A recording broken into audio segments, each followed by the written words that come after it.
विद्यार्थी मित्रांनो, आज आपण क्लिनिकल सायकोलॉजी अर्थात चिकित्सा मानसशास्त्र या शाखेचा अभ्यास करणार आहोत. यापूर्वी आपण अबनॉर्मल सायकोलॉजी या शाखेचा अभ्यास केलेला आहे. त्याच शाखेशी संबंधित ही शाखा आपल्याला दिसते. अबनॉर्मल सायकोलॉजीमध्ये अनेक रोगांची यादी आपल्याला सांगण्यात आलेली होती. तर याच शाखेशी जोडून असलेली ही शाखा क्लिनिकल सायकोलॉजी अर्थात चिकित्सा मानसशास्त्र असं म्हटलं जातं. तर या शाखेमध्ये भावनिक समस्या, मानसिक समस्या व वर्तनासंबंधी असलेल्या समस्या या सर्व समस्यांचा अभ्यास केला जातो. तसेच या शाखेमध्ये या आलेल्या समस्यावर निदान केलं जातं. त्याच्यावर उपचार पद्धती प्रभावीपणे वापरली जाते. ही पद्धत जी आहे उपचार पद्धती प्रामुख्याने दवाखान्यामध्ये वापरली जाते. या ठिकाणी चित्र दिलेलं आहे. मानसोपचार तज्ज्ञ अर्थात आपण मानसशास्त्र डॉक्टर असं म्हणतो. दुसरा आहे मनोरुग्ण, ज्यावर मानसिक रोग झालेली व्यक्ती आहे त्याला मनोरुग्ण सायकोटिक असे म्हटलं जातं. तर या व्यक्तीवर मानसोपचार तज्ज्ञ उपचार करीत असतात. आता हा मनोरुग्ण अनेक प्रकारचे मनोरुग्ण आपल्याला समाजामध्ये दिसून येतात. काही मनोरुग्ण सामान्य रुग्ण असतात, काही मनोरुग्ण हे गंभीर स्वरूपाचे रोग असलेले मनोरुग्ण असतात. उदाहरणार्थ छिन्नमनस्कता हा रोग आहे, गंभीर प्रकारचा आहे. त्या संदर्भातली माहिती मानसोपचार तज्ज्ञ ही नातलग किंवा शेजाऱ्यातून देत असते. कारण हा जो मनोरुग्ण जो गंभीर आहे, छिन्नमनस्कता नावाचा रोग आहे, त्या रोगाची व्यक्ती आपल्याला प्रत्यक्षपणे देऊ शकत नाही. छिन्नमनस्कता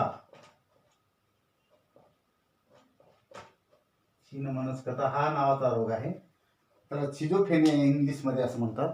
म्हणजे हा अतिशय गंभीर रोग आहे की आपण बऱ्याच वेळा दिल के तुकडे हुए हजार अशी अवस्था या रोगामध्ये झालेली आपल्याला दिसून येते. मग ही व्यक्ती प्रत्यक्ष आपल्याला काही माहिती देऊ शकत नाही, तेव्हा अशा व्यक्तीची माहिती मानसोपचार तज्ज्ञ शेजारची व्यक्ती, नातलग याच्याकडून मिळवतात. ही व्यक्ती का वेडी झाली, त्याची काय कारणे आहेत, मग त्याच्यावर उपचार पद्धती या ठिकाणी अवलंबली जाते.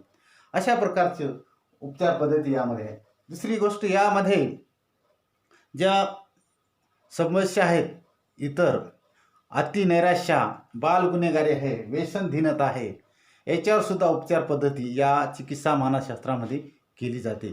तुमच्या पुस्तकामध्ये या संदर्भामध्ये एक चित्र दाखवण्यात आलेलं आहे. चिकित्सा मानसशास्त्रा संदर्भामध्ये चिकित्सा मानसशास्त्रामध्ये अशा प्रकारचा पेशंट आणि हे डॉक्टर या ठिकाणी दाखवण्यात आलेले आहे.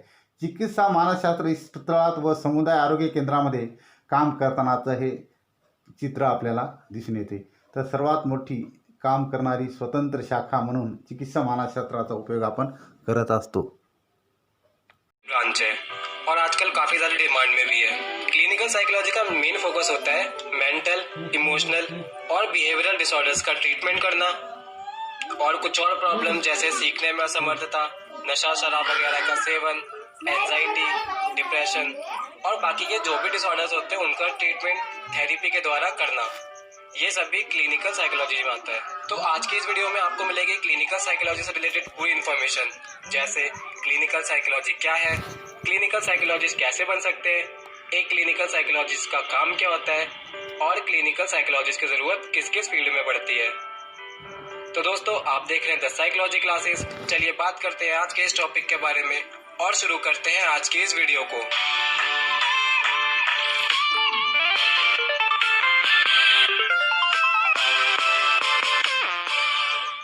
हर इंसान की लाइफ में एक ऐसा टाइम जरूर आता है जब वो मेंटली अनस्टेबल हो जाता है और खुद को एक ऐसी सिचुएशन में देखता है जहां उसकी सोचने और समझने की क्षमता नॉर्मल नहीं रहती।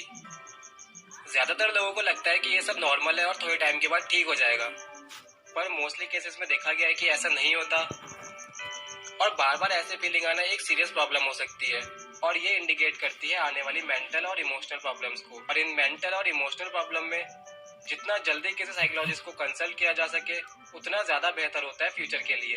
एक क्लिनिकल साइकोलॉजिस्ट का काम होता है क्लाइंट से मिलना और उनसे बात करके ऑब्जर्वेशन, इंटरव्यू और टेस्ट के माध्यम से उनकी लाइफ में जो भी इमोशनल, मेंटल और बिहेवियरल प्रॉब्लम चल रही है उनको समझना, और प्रॉब्लम को पूरी तरह से समझ लेने के बाद ही क्लाइंट को डायग्नोज किया जाता है और उसके बाद क्लाइंट के नीड के अकॉर्डिंग ट्रीटमेंट का प्रोग्राम रेडी किया जाता है और डेली बेसिस पे ये चेक करना होता है कि जो प्रॉब्लम क्लाइंट में थी उसके ट्रीटमेंट के बाद उसमें कोई इफेक्ट पड़ा या फिर नहीं पड़ा, या थेरेपी से कुछ चेंजेस आए या फिर नहीं आए। तो एक क्लिनिकल साइकोलॉजिस्ट का जो वर्क प्रोसेस होता है वो इस तरीके से होता है। सबसे पहले साइकोलॉजिकल, इमोशनल और बिहेवियरल इश्यूज को आइडेंटिफाई करना, फिर इन डिसऑर्डर्स को डायग्नोज करना, उसके बाद थेरेपी प्रोसेस और इम्प्लीमेंट ट्रीटमेंट प्लान डेवलप करना, फिर क्लाइंट की प्रोग्रेस को रेगुलर मीटिंग और साइकोलॉजिकल सेशंस के माध्यम से चेक करना, और फिर क्लाइंट के नीड के अकॉर्डिंग एडजस्ट या फिर चेंजेस करना। तो ये तो है एक क्लिनिकल साइकोलॉजिस्ट के काम। चलिए अब बात करते हैं कि आप कैसे एक क्लिनिकल साइकोलॉजिस्ट बन सकते हैं। एक क्लिनिकल साइकोलॉजिस्ट बनने के लिए सबसे पहले कंप्लीट करनी होगी आपको अपनी बैचलर डिग्री साइकोलॉजी में। जो ये ग्रेजुएट डिग्री होती है वो आपके साइकोलॉजी में बेस बिल्ड करने में आपकी हेल्प करती है। ग्रेजुएट डिग्री में हम साइकोलॉजी के सारे सब्जेक्ट स्टडी करते हैं, जैसे कि general psychology, clinical psychology, social psychology, developmental psychology, abnormal psychology और organisational behaviour. During this 3 years of graduate degree आपको साइकोलॉजी के सभी बेसिक एलिमेंट की नॉलेज पूरी तरह से मिल जाती है, और जो फ्यूचर में आपके बहुत ज्यादा काम आने वाली है। और साइकोलॉजी में ग्रेजुएशन कर लेने के बाद आपको करना होगा पोस्ट ग्रेजुएशन। साइकोलॉजी में पीजी कोर्सेज की बहुत ज्यादा वैल्यू होती है, और पीजी कोर्सेज में एडमिशन मिलता है आपको आपके ग्रेजुएशन में ऑब्टेन मार्क्स या फिर एंट्रेंस एग्जाम के बेस पर। पोस्ट ग्रेजुएशन में आप अपना एरिया ऑफ स्पेशलाइजेशन चूज कर सकते हैं। पोस्ट ग्रेजुएशन में आपको एक एक्सपर्ट के अंडर रिसर्च कंडक्ट करने का चांस भी मिलेगा, और उसके बाद 1-2 महीने की इंटर्नशिप भी। इंटर्नशिप हर साइकोलॉजिस्ट की लाइफ का बहुत इंपॉर्टेंट पीरियड होता है, और इस इंटर्नशिप में आप एक एक्सपर्ट साइकोलॉजिस्ट के अंडर काम करेंगे, और जो भी थ्योरीज और प्रिंसिपल आपने सिर्फ अभी तक पढ़े ही थे उन सबको प्रैक्टिकली अप्लाई करने का आपको मौका मिलेगा, और इससे आपको सारे कॉन्सेप्ट समझने में हेल्प मिलेगी और इस फील्ड में और ज्यादा नॉलेज गेन कर पाएंगे। क्लिनिकल साइकोलॉजी के लिए जो पोस्ट ग्रेजुएशन डिग्री है वो है MA in applied psychology with specialisation in counselling, clinical and HR, और MA in clinical psychology. Post graduation complete कर लेने के बाद आपको करना होगा MPhil, क्योंकि न्यू रूल्स के अकॉर्डिंग जो साइकोलॉजिस्ट और counsellor rehabilitation council of India में रजिस्टर्ड हैं, सिर्फ वो ही काउंसलिंग दे सकते हैं और as a clinical psychologist practice कर सकते हैं। MPhil कर लेने के बाद आप एक क्लिनिकल साइकोलॉजिस्ट बन सकते हैं और एक अच्छी अर्निंग कर सकते हैं।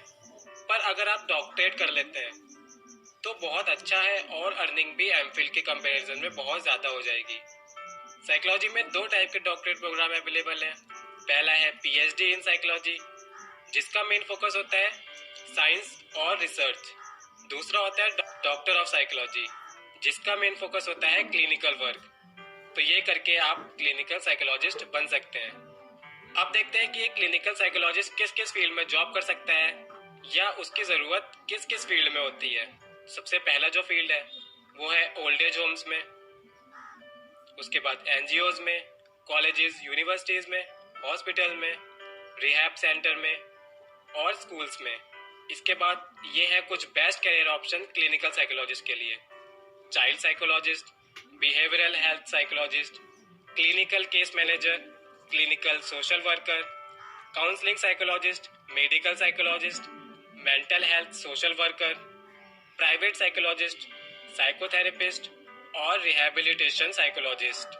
ये सारी ही जॉब्स वेल रेप्यूटेड और एक अच्छी अर्निंग वाली जॉब होती हैं, और ये सभी बेस्ट करियर ऑप्शन है जिन्हें आप as a clinical psychologist choose कर सकते हैं। तो बस आज की इस वीडियो में फिलहाल इतना ही। वीडियो हेल्पफुल लगी हो